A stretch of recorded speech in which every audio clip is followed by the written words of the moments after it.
σε όλους και όλες. Σαν μέλος του Πολιτιστικού Συλλόγου της Κάτω Πηλαίας και σαν δάσκαλος του 4ου Δημοτικού Σχολείου Θέρμης, θα ήθελα να σας καλησπερίσω, να σας ευχηθώ μια απολαυστική θεατρική βραδιά. Κυρίες και κύριοι, η παράσταση αρχίζει. Πάρτε τις θέσεις σας. Απενεργοποιήστε τα κινητά σας. Μην τρώτε γαριδάκια. Μη μασάτε τσίχλες. Καθίστε όλοι κάτω. Γουρλώστε τα μάτια σας κουκουβάγες. Τεντώστε τα φιάσια σαν τον τάμπο και εδώ θα γίνουν πράγματα και θάματα. Να συστηθώ. Είμαι ο Παραμυθάς. Ένας από αυτούς δηλαδή. Είμαστε εδώ να σας διηγηθούμε τι άλλο, ένα παραμύθι. Θέλετε? Ωραία.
Προορισμός του ανθρώπου για μένα.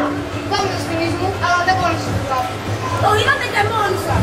Κανείς δεν με παίρνει στη δουλειά του. Κανένας δεν εμπιστεύεται τα ταλέντα μου. Δεν σπινής μου, δεν πρέπει να το παίρνετε προσωπικά. Δεν αφήσω τότε να έλα τους, αλλά σήμερα το ταλέντο. Δεν λέει το πώς. Δεν πουλάει καθόλου. Το ταμείο πρέπει να κάνεις πράξεις. Για να κάνεις πράξεις, ο κόσμος πρέπει να πει στο τσίρκο. Ο κόσμος θέλει κόσμο. Θέλει τρίξη. Θέλει εφέ. Θέλει κάτι να τον εντυπωσιάσει. Αν έχει κανένα πρώτο νέο, θα με περάσει να το συνηθίσω. Να δημιουργήσω. Κατάλαβες φίλε μου, το ταλέντο δεν περνάει. Να βρω ένα τρίκ, να κάνω το ακίνητο, να κινηθεί μπροστά σε ολόκληρο το κοινό. Αλλά είστε της ευτυχισμένης χώρας. Τι κάνουμε όσοι είναι ευτυχισμένοι?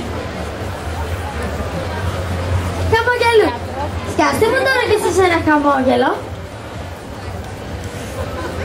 Σε λίγο θα έρθει εδώ ο στρατηγός και θα προσπαθήσει να σας σκοτώσει. Γι' αυτό και εμείς θα του ετοιμάσουμε μια φοβερή παγίδα. Δεν μου λέτε, ξέρετε τι είναι η πανούκλα? Η πανούκλα ήταν μια φοβερή αρρώστια που εξελιχθήκε σε επιδημία πριν από πολλά χρόνια. Όποιος την είχε πέθαινε με φυτούς πόνους. Έτσι θα κάνουμε κι εμείς. Θα προσποιηθούμε ότι είμαστε πεθαμένοι. Πάρε στο τηλεσκόπιο. Δουλειά σου είναι να κοιτάς προσεκτικά. Και μόλις δεις το στρατηγό να έρχεται, θα φωνάξεις σήμα. Κατάλαβες? Εντάξει, κατάλαβα.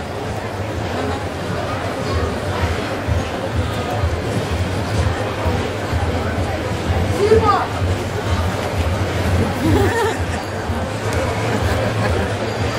Καλέ, τι γίνεται εδώ? Σε κημητήριο έχασα.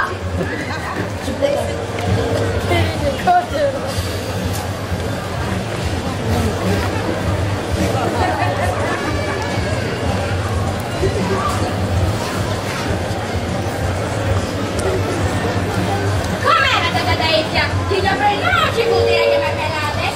Θα πίνετε λίγο χάλα με την ιδριακά αλληλικής αλέξεως.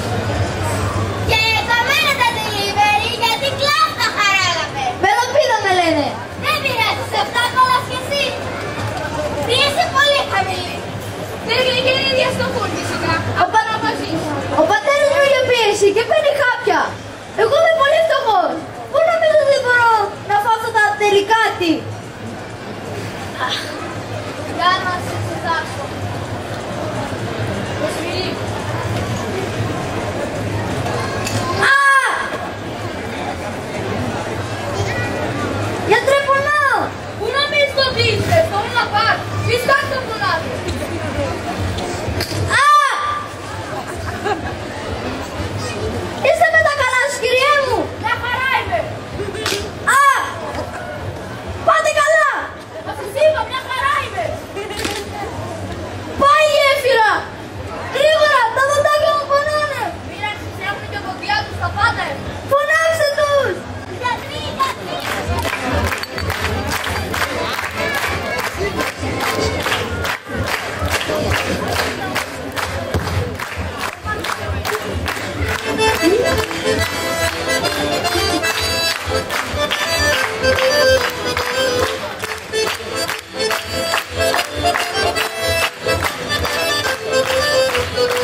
ευχαριστήσω εκ μέρους του Διοικητικού Συμβουλίου του Πολιτιστικού Συλλόγου της Κάτω Πηλαίας για την τιμή που μας κάνατε να είστε σήμερα στην εκδήλωσή μας εδώ.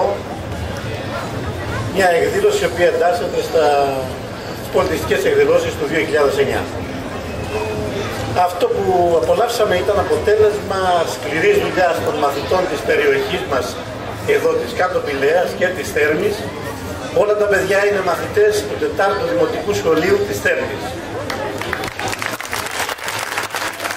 Αξίζει πραγματικά το χειροκρότημά τους. Σκληρή δουλειά των μαθητών και σκληρή δουλειά των δασκάλων τους, της κυρίας Βάγια Θωμού, του Χρήστο Κεφαλά, του Διευθυντή του 4ου Δημοτικού Σχολείου Θέρμης, του κ. Κιμιτζούδη Παναγιώτη, τους οποίους ευχαριστούμε θερμά. Ευχαριστούμε θερμά επίσης τον Ανέστη τον Παυλάκη, ο οποίος είναι μέλος του Διοικητικού Συμβουλίου του Συλλόγου, του Πολιτιστικού Συλλόγου της Κάτω Πηλαίας και εν πάση περιπτώσει συνδετήριος οίκος. Θέλω να ευχαριστήσω επίσης την κυρία Αριστέα Ρίζου,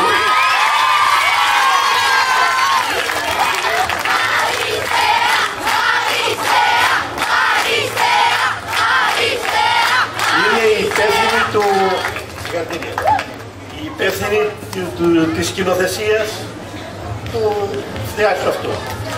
Επίσης να ευχαριστήσω την κυρία Αλεξία Τανούρη, η οποία είχε τη μουσική επιμέλεια και έχει γράψει για τη μουσική. Από τις εκδηλώσεις μόνο των παιδιών καταλαβαίνουμε τι δουλειά έχει κάνει, έχουν κάνει και οι δύο. Σε ευχαριστούμε πάρα πολύ. Θέλω επίσης πριν σας απαλλάξω ο βάσανο των ομιλιών, να ευχαριστώ το Μετετεράνεο Κόσμος για την παραχώρηση του χώρου και τη συμπαράστασή του. Επίσης το Δήμο Πηλαίας για την συμπαράστασή του επίσης και μας παραχώρησε τα φωτιστικά και τα ηχητικά. Επίσης το Δήμο Θέρμης, ο οποίος ξοδεύτηκε για τα σκηνικά του θεάτρου. Κλείνοντας, θέλω να εκφράσω μια ευχή η απόψινή εκδήλωση που χαίρομαι που ακούω ότι είναι η πρώτη φορά που γίνεται ανοιχτό θέατρο έτσι από τα παιδιά, να αποτελέσουν ένα σταθμό για να γίνει θεσμός αυτό στην περιοχή μας και μια συνεργασία έτσι των Δήμων Πηλαίας και Θέρμης που γυμνιάζουν και του Πολιτιστικού Συλλόγου της Κάτω Πηλαίας. Σας ευχαριστώ πάρα πολύ, ευχαριστώ πάρα πολύ τα παιδιά, αξίζουν ένα χειροκρότημα. Να είστε καλά. Καλό καλοκαίρι.